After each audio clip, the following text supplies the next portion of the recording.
Let me share something that truly bothers me. Last week, a very sharp and well put together 67-year-old woman came to my office. She told me something that shocked me. Dr. Rizzo, I've fallen in love and I feel like I'm losing grip on my life. And you know what? I realized right then that falling in love after age 60 is a completely different ballgame. I'm not talking about sweet romance. I'm talking about real hazards that most people are too scared to discuss. You see, when you've built a life at this age with set ways and a hard-earned freedom, love can suddenly hit you like a huge emotional wave, washing everything away. And here is the truly concerning part. Most people over 60 keep making the same critical mistakes. Mistakes that cost them their freedom, their peace of mind, and sometimes even all their money. But before I go on, if you think this is an important subject, please like this video right now. And if you want to get more content that can keep you safe in this life stage and help you make better choices, be sure to subscribe to the channel. This type of information can make a huge difference, not just for you, but for someone you care about too. Make sure you keep watching because what I will share today could save you from one of the hardest things you can go through at this age. And no, I am not overstating it. Let's get right to the main point. The first serious danger of love after 60 has a clear name: mixing up loneliness with love. And please listen to this closely because it is vital. When you get to 60, it's very likely you have dealt with big losses. Maybe you are a widow or widower. Maybe you got divorced after many years of marriage. Or your children have long since left home and started their own families. Suddenly, your house feels too large and too quiet. This feeling of being alone, this emptiness, is like an open wound. And when someone shows up who pays attention to you, listens to you, and makes you feel important again, your brain does something very risky. It tells you that this feeling of relief is love, but it is not. Let me be completely honest. In over 30 years of working with people, I have seen wonderful, smart people with successful careers dive into awful relationships simply because they couldn't tell the difference between needing someone nearby and true love. And do you know the most scary part of this? This confusion has much worse results after 60 than it does at 20 or 30. Why? Because time feels different at this age. You feel a sense of needing to rush. You tell yourself, I don't have time to waste. This might be my last chance for happiness.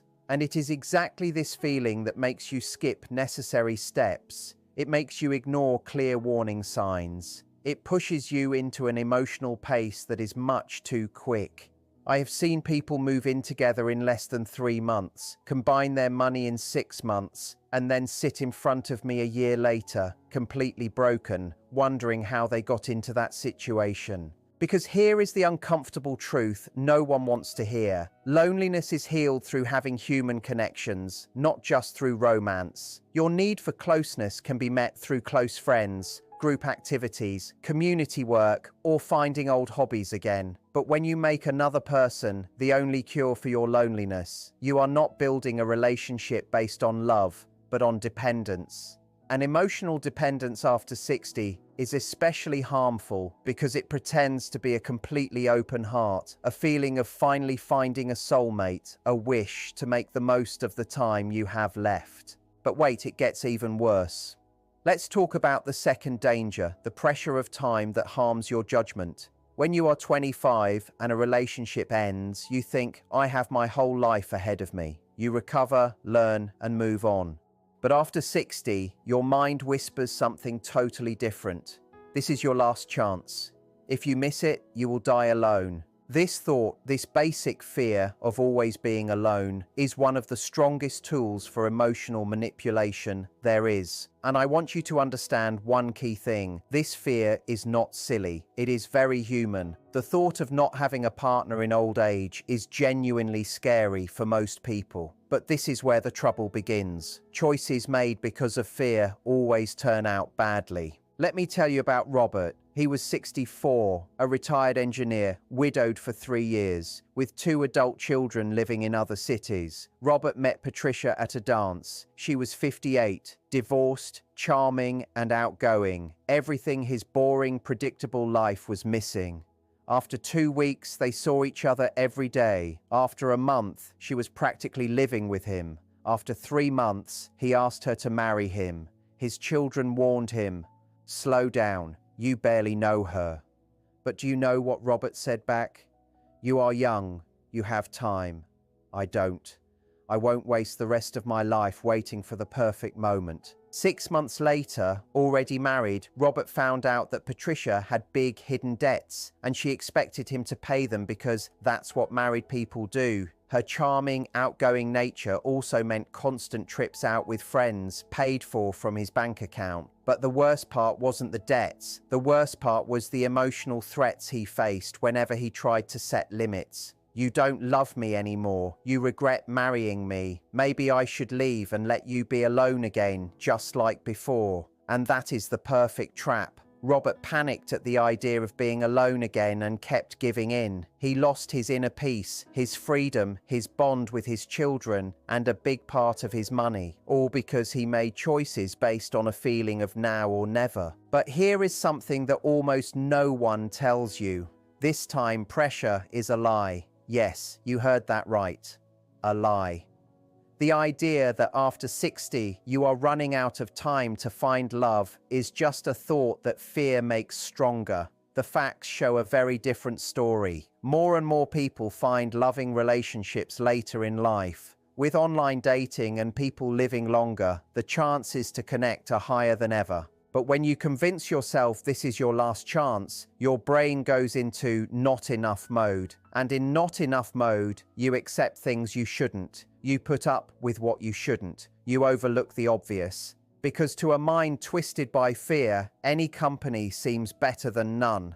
And you know what? That is wrong. A dangerous lie. A bad relationship after 60 doesn't just make you unhappy, it can make you sick. The constant stress from a bad relationship weakens your body's defenses, raises the risk of heart problems, and hurts your mental health. Being alone is 1,000 times better than being with the wrong person, especially after 60. But it goes deeper. There is a third danger, even more sneaky. We need to talk about something many see as forbidden, but which is absolutely essential. Money and possessions in later life relationships. And before you think I'm just focused on things, let me be clear. This is not about being cold or mistrustful. It's about keeping yourself safe. Because here is the hard truth. After 60, you likely have something to protect. Maybe a house that's been paid off after years of hard work, your retirement savings, investments, money you want to leave to your children.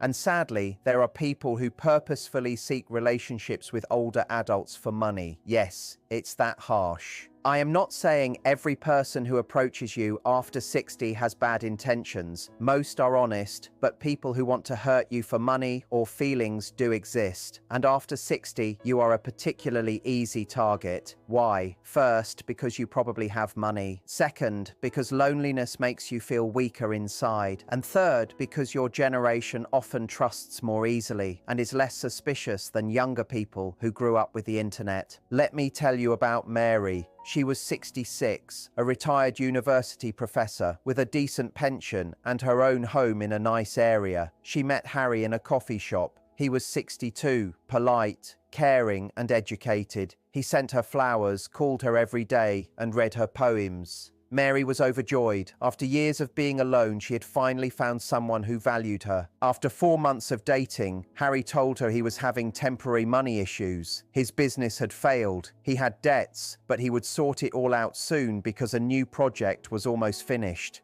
Mary, in love, lent him money. "It's just for a short time," she told herself. "He would do the same for me." 2 months later, Harry needed more money to finally complete the project. Mary took out a loan against her house. And you can guess the ending. Harry disappeared with the money. Mary lost her house. At 66, she had to move into a small apartment, start working again, and face the anger of her children, who had warned her again and again. And the worst part wasn't even the lost money. The worst part was losing faith in herself. "How could I have been so stupid?" she asked during our session. "I am an educated, smart woman. How could I let myself be tricked like that?" But Mary wasn't stupid. Mary was human. Love, especially when mixed with loneliness and wanting, clouds judgment. It makes you want to believe. It makes you ignore things that don't add up. It makes you excuse bad behavior. And here is the key point. People who hurt others for gain know exactly how to spot emotional weak points. They know exactly what to say, how to make someone who felt unnoticed for a long time feel special again, how to create closeness too quickly, how to ask for small favors that slowly become abuse. And this isn't just about direct money. Manipulation can be much harder to spot. Maybe he asks you to put a property in his name to keep things simple. Maybe he tries to get you to change your will, to pull you away from your family and friends because they don't understand your love. Maybe he moves into your house without paying for anything. Maybe he uses your credit cards or wants you to sign for his debts. And do you know the most twisted thing? These demands are usually wrapped up in loving words. If you really loved me, I thought we were a team. Don't you trust me? So what should you do? Become paranoid? Mistrust everyone? No. But a healthy dose of self-protection is essential. Never combine money before you truly know someone. And by truly know, I mean at least a year of a solid relationship. Talk to your children or people you trust before making money choices that involve your partner. Keep your bank accounts separate. Always protect your assets legally. And if you want to get married or live together, think about a prenuptial agreement. It doesn't sound romantic, but it is smart. Because here is the truth. True love respects your freedom and your money safety. If someone pressures you, uses emotional threats, or makes you feel bad because you want to protect your possessions, that person does not love you. They are using you. But there is another danger that few people talk about, and it is crucial: the clash of two full life stories. This is something that barely matters at 20. But at 60, it can become huge. At this age, both people bring decades of experiences, hurts, habits, and ways of seeing the world. You are not blank pages anymore. You are complete books filled with strong chapters. Some are lovely, some are painful, but all of them made you the person you are today. And when two complete books try to become one, conflict is almost guaranteed. Remember this: at 60, you have set routines. You wake up at a certain time, always eat the same breakfast, have your own spaces and habits. You have adult children who are a part of your life, maybe grandchildren you see on the weekends. You have friendships that are decades old with their own rules. You have deep-seated beliefs about politics, right and wrong, or religion. You have your own way of managing money, setting up your home, and spending your holidays. And now, a new person steps into this carefully organized system. It is a massive challenge, not because love is impossible,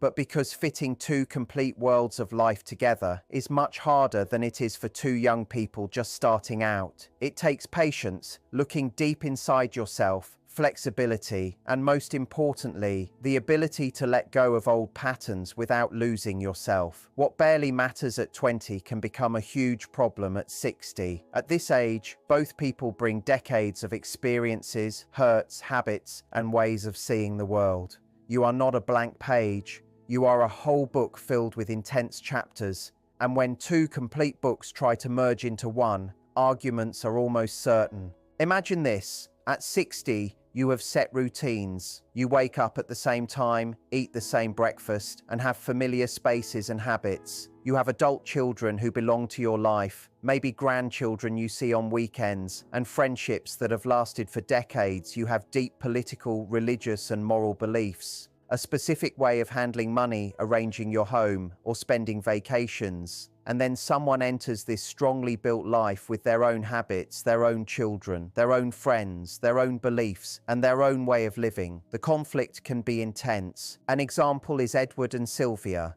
He, 68, widowed. She, 65, divorced. They met at a book club, fell in love, and decided to live together. At first, everything was charming. But after 3 months, the fighting started. Edward ate dinner early, watched the news at 6:30 and was in bed by 9:00. Sylvia ate at 9:00, stayed up until midnight and watched TV series. Edward was neat and careful. Sylvia was more relaxed and left things lying around.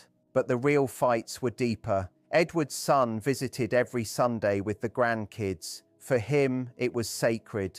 Sylvia, on the other hand, felt they never had time alone because family was always around. Sylvia saw her friends twice a week, which Edward saw as rejection.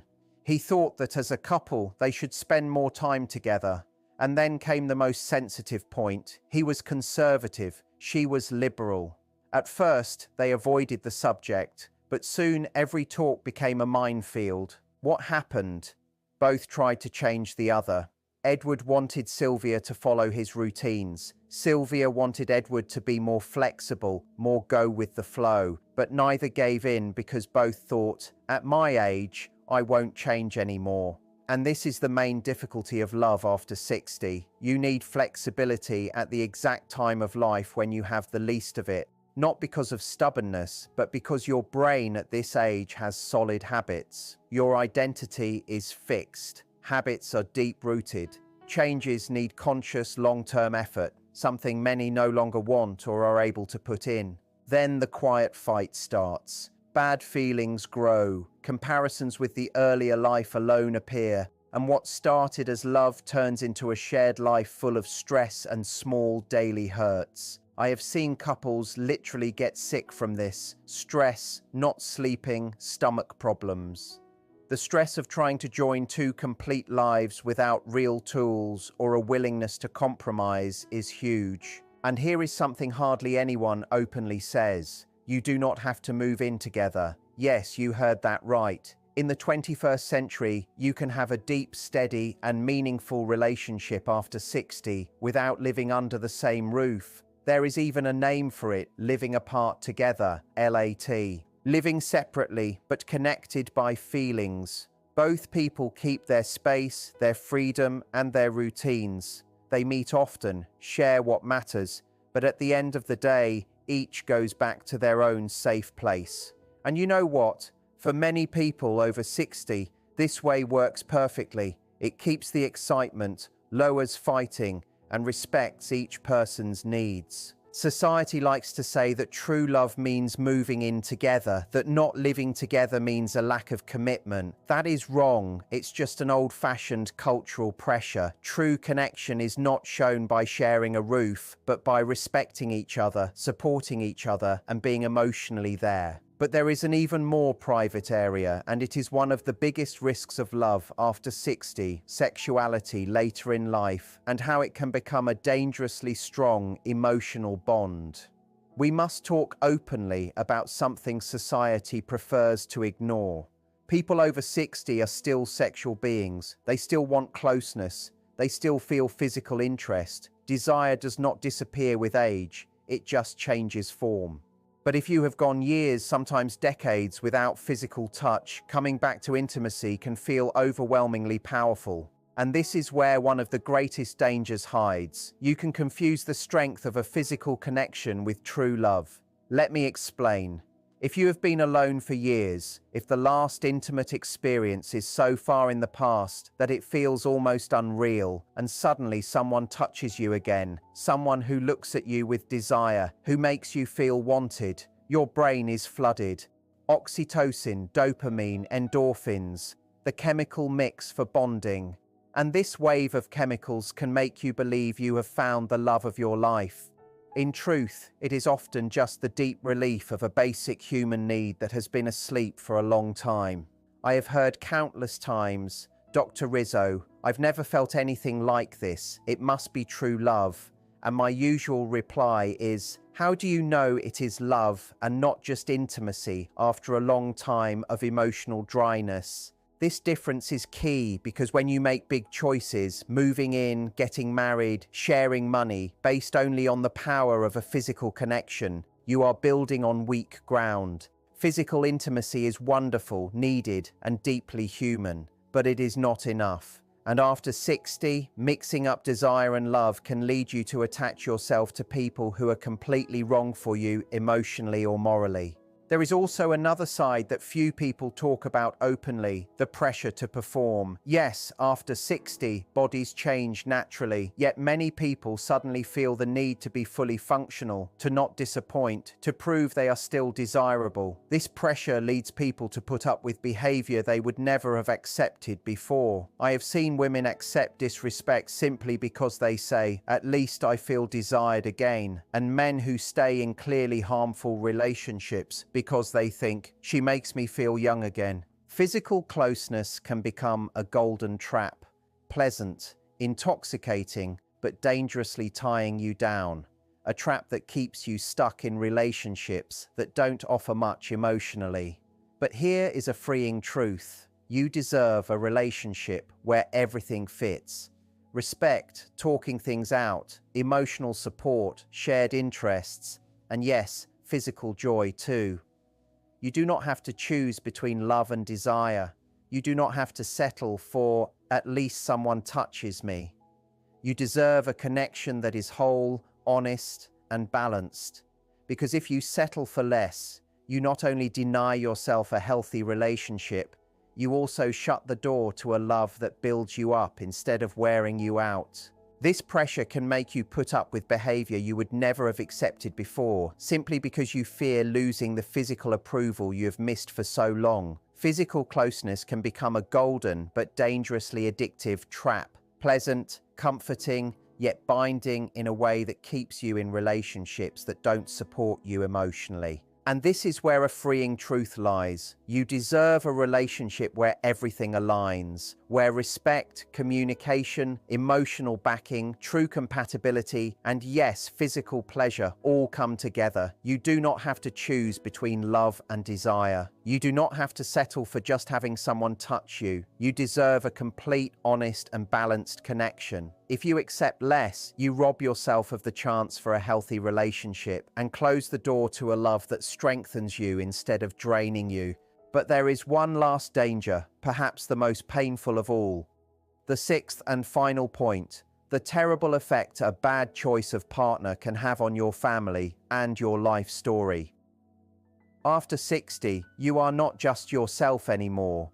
You are part of a whole network of relationships. Children, grandchildren, siblings, friends, people who have been with you your whole life. And when you bring a new partner into this network, especially too fast or without thinking, the results can be huge. I have seen entire families fall apart because of badly managed late-life relationships. Children cut off contact because they feel a stranger is coming in and controlling their parent. Grandchildren lose their bond with their grandparents. Money meant for inheritance disappears. Family traditions stop because the new partner sets new rules. And the most painful part, many of these breaks can never be fixed. Let me tell you about Charles. He was 69, a father of 3, grandfather of 5, widowed for 4 years. He met Lucy and fell deeply in love. When his children asked him to take things slow, he accused them of being selfish. Lucy expertly made this fight worse. "Your children only want your money. I am the only one who truly loves you." Blinded by love, Charles pushed his family away. He changed his will, stopped family gatherings, and slowly lost everything that had supported him. 3 years later, the relationship suddenly ended. Lucy left and took a lot of his money with her. When Charles tried to fix things with his children, it was too late. The hurt was too deep. Only one of his children came back. The other 2 never forgave him. Charles died 2 years later, surrounded by quiet. That is the true cost of quick choices after 60. It's not just about your happiness, it's about the emotional history of your whole life. Think about it. You have built relationships for decades. You were there for birthdays, graduations, and weddings. You held your grandchildren, creating memories that are part of your life story. And all of that can shatter in a few months because of the wrong relationship. Yes, it can happen. And there is one thing you must understand. Your adult children have the right to worry. Not because they want to control you, but because they love you. Because they see warning signs that you overlook when you are caught up in love. I have often heard, "My children don't want me to be happy." In most cases, that's not true. They don't want you to be hurt, controlled, or taken advantage of. They don't want to watch someone who just came into your life ruin everything you have built together over half a century. That doesn't mean your children should make your decisions. Your freedom is sacred, but it does mean you should listen to them. Listen without judging. Think things through without closing your mind. Sometimes being outside the situation gives a clarity you cannot have yourself. Let me show you the other side, what a good story looks like. Mary, 65, met Robert. Her children were unsure at first, but she listened to them. She brought Robert in gently, with no sudden changes. She kept her traditions, her gatherings, and her money separate. Robert respected that. He didn't push, didn't try to isolate her, and didn't cause trouble. Over time, he earned everyone's trust. 2 years later, Mary's family accepted him because they saw that his love made her life better, not worse. That is the secret. Balance. You can have a new relationship and keep your family bonds at the same time. It's not a choice between one or the other. But if your new partner forces you to choose, pulls you away from your loved ones, or turns you against them, that is a massive warning sign. True love does not separate. True love connects. It respects that your family is part of who you are. Anyone who demands you cut off your history is not looking for love. They are looking for control. Isolation is always the first step toward abuse. And I want to leave you with this idea. Your legacy is not measured in money or things. Your legacy is in the memories you leave behind, in the relationships you care for, in the way your family will remember you one day. How do you want to be remembered? As someone who spent their final years in love and respect, or as someone who lost everything because of a relationship that was never worth it? The choice is yours. What you choose today will be the story told about you tomorrow. So what is the final thought? That you should never fall in love after 60? That you must accept being alone? Absolutely not. Love after 60 can be beautiful, deep, and meaningful, often even more thoughtful and rewarding than any love before. Many tell me that the love they found at this stage of life was the most real, peaceful, and honest love they ever had. And that makes sense. At this age, you know your limits. You know what you want and what you don't. You no longer waste time on games or bad relationships. You look for real companionship, deep talks, someone to share the later parts of life with. All of that is good. All of that is valuable. But it requires being aware, taking your time, and respecting your own life and your history. Don't rush into it. Don't give in to the pressure of now or never. Don't mistake loneliness for love. Don't sacrifice your freedom, your money, or your family for the sake of being in love. Because after all these years with older people, I have learned one thing. Temporary loneliness is 1,000 times better than permanent bad company. Being alone is not the worst thing. The worst thing is being with someone who controls you, isolates you, or takes from you. That is the real nightmare. Because the love you truly deserve after 6 decades of life is a love that respects, that is patient, that protects, and that makes your life richer, not smaller. If someone truly loves you, they will wait until you feel safe. They will respect your pace, value what you have built, and fit into your life without tearing your world down. They will want to meet your family and understand that there is a long story before them. They will never make you choose between your past and your future.